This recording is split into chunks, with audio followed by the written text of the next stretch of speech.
Hello, and welcome to my YouTube channel. My name is Jameelah, and I am a master manifester, and I'm sure you are too, because you're watching content like this. The name of this channel is Manifesting Magic the Practical Way, because there's always some practicalities when we manifest magic and we manifest the lives that we choose. Now, what I'm discussing today is letting go. What can you let go of today? What can you decide that if it pops up in your head, you're just going to take your brain into a different direction? What can you clean up in your head today, right? So, a couple of ways that I use in order to clean up my energy or clean up my head, right? Now, this is what's so funny. I just sat here and made two videos. Two videos I made. And both it's the same topics, right? But what's so funny was when I was making them, I felt like my energy was in the wrong place. I felt like it felt like angst. And I don't think my goal is not to create videos or to share content to make people feel anxious or angry or aggravated, right? My goal is to kind of be like the relief of that. Like, this is how you can manage that. This is how you can create. This is how you can manifest, rather than let's talk about the minutia, right?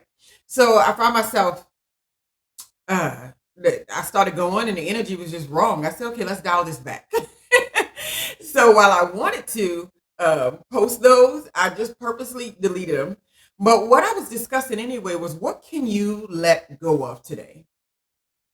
What can you decide that enough is enough? You're ready to create a clean slate and move forward. What can you let go of today? And I'll sit here, I'll wait. I'm just kidding, I won't wait.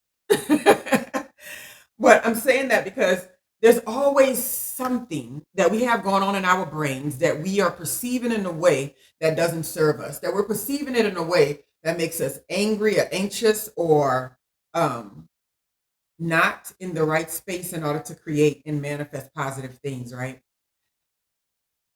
Letting go is not just about ignoring something that's happening that you don't like, right? Because a lot of people can do that. It's like, it's unwanted. I'm just going to act like it's not there, right? And we know that's not the way. I remember being younger and dealing with marriage and all that kind of stuff. And I remember that being a big deal. It's like, where's my hair poking out? What's going on over there? I remember it being a big deal that people glossed over things in my in-law family, because I was really like, you got to talk about everything. How are you going to solve things if you don't bring them up, if you don't bring them to the surface? Well, needless to say, not everything was ever brought to the surface, but somehow it got solved. Somehow we moved on from it. Somehow everybody, everything was cleaned up. So a lot of times we think that we're holding on to things and that it's going to change the outcome of holding on. All it really changes is it takes longer for what you truly want to manifest to come into your space, and what you don't want becomes amplified, right? You can have a million great things going on in your life, but if you have this thing that you can't stop focusing on, or these things that you can't stop focusing on, it's going to definitely taint your view. It's kind of like, look at your view as like a pie. Like a pie, it's 100% a circle, right? 100%. It's whole, 360 degrees, right? Think about that. And then think about how much of your focus is going to different areas, and start dividing that pie up to different places, right? You can probably see that something is on your mind for about 70% of the day.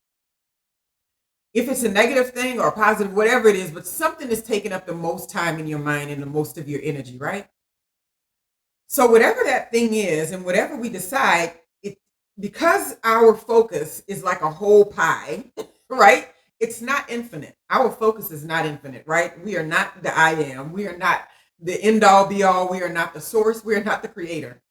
So we're the co-creators, right? So because that's a circle, that's a complete circle. There are no extra pieces of focus coming, because you're human. There's only so much energy you can give yourself to other things in your life, right? So if you see in the majority of your energy, 70%, 80%, going into the direction of something that you don't like, or something that's bothering you, or something like that, you're going to figure out that it's not going to give you the results that you want. You can only have so much to go in every direction. So if 70% of your energy is focused on some job you don't like, that's just the most common one I'm bringing up, right? A lot of people don't like the jobs they're doing. A lot of people don't like the businesses they're running. So I'm not even putting jobs over entrepreneurship. Some people just, they have a job they own, and some people have a job somebody else owns. It's just, they're working, but sometimes people just don't like it. So you have all that attention going over there. So then what about your kids? What about their accomplishments? What about your mate? What about the people around you and what they have going on? What about your household, whether it's clean or taken care of? What about your finances? What about your business? What about all these other areas that you're not giving any attention to because your mind is focused, hyper focused on this other thing saying, I want this thing to change. I want this thing to change. I want this thing to change. I want this thing to change. And the universe is just like, oh yeah, that thing, that thing. Yeah, yeah, yeah. We'll keep that active. That thing. She's talking about that thing she doesn't like. Let's just keep it active. That's the way it sees it, right? So in order for us to create an environment that we are trying to get rid of something, I would say don't even think about the thing as something to get rid of. Think about it as the contrast you need in order to push yourself to the next level in emotional evolution, right?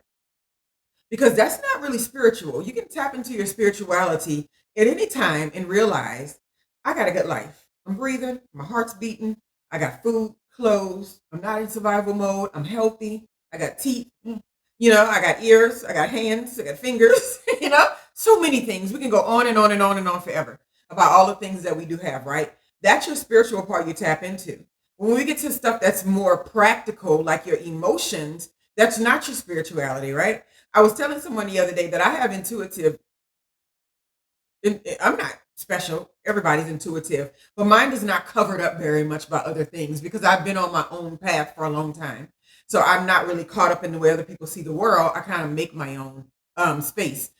For the most part, I tend to. I can't even just go along to get along. I'm not one of those kind of people.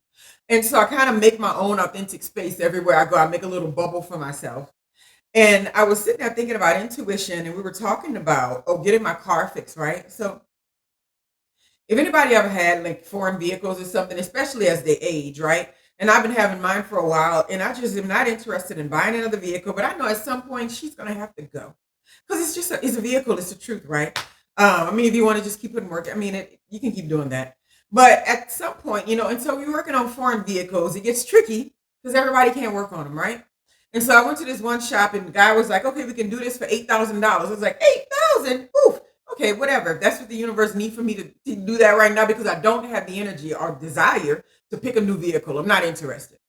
And so I was sitting there thinking, okay, 8,000 besides picking a new vehicle, because whatever vehicle you pick, the repair is going to be the same thing on the level, same thing on that vehicle, or you're going to pay a car note. There's no way you can get around it. And then, so we went to the place, and then he sent back a message the next day saying we can do it for 2,500. I'm like, red flag. Why was it 8,000? And why is it almost now at 2,500? It's not that I don't think that is a good price. That's what I think it should originally cost, but I know what I'm being quoted everywhere I go, right? So my intuition was just like, nah, I don't really think they know how to fix what they're talking about. I don't really think he knows. I think he wants to do some troubleshooting, and he's willing to use up our finances to troubleshoot this issue. But I don't really feel like he understands the vehicles and he gets what's wrong with it. I had a mechanic in Dallas who understood the vehicles. They knew what was wrong. They knew everything about these vehicles, everything. And so my feelings were, I'm tired. I just want this thing fixed. I don't feel like going anywhere else. They have the vehicle already. Just tell them to fix it, right? My intuition deep down inside was like, he's not the one. That mechanic is not the one, right?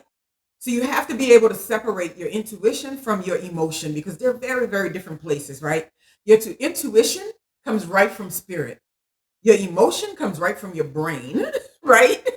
I watched the whole brain show talking about how emotion starts in the brain. And we think emotion starts on the inside of us and then we think about it. No, we've already created the motion in our brain first and then we feel it. It happens so quickly we can't tell what order it comes in, right? It's like feeling angry and aggravated and you go into traffic and somebody cuts you off and you like start blowing a horn or something like that if you're a horn blower, right? And they start doing that to you. And you know what's so funny? It's somebody, you ever had those people in your car that try to reach over and blow your horn because they don't like what's happening in traffic? And I'm like, I'm not a horn blower. I remember a girl years ago grabbing my steering wheel and I was like, you don't grab the steering wheel of the driver. She thought she was saving us. I think people crazy. I'm like, you don't grab the steering wheel. You trust that you got in the car with this person and they're going to keep you alive. So anyway, one day she reached over to blow the horn. I think it's so boundaryless, but this is nonetheless somebody I used to know. And my horn is not in the middle. And she was and I'm like, it's off on the sides. But I was just thinking about that. And so you're in the car and you start blowing the horn, you're getting angry and all that kind of stuff. But the anger was already, it started in your head already. That emotion was present. That frequency you were on was available. You were activated at a certain level. So anything that happened in that space was going to turn into anger. And once we start realizing that our emotions start in our head, and it's not a spiritual thing. Our feelings are not this big old spiritual thing. No, they're not. We can create that, but that's just not the truth of it. Spirituality is always there. Peace is always there. Freedom is always there. Love is always there. Extra energy is always there. All these things are always there. We just cover them up with looking at that pie of these are the things that I hate the most, and I can't take my attention off of it, right? So do whatever you have to do. What can you let go of today? Do whatever you have to do to get into the good space. Because when we're in the wrong space, nobody gets the best part of us.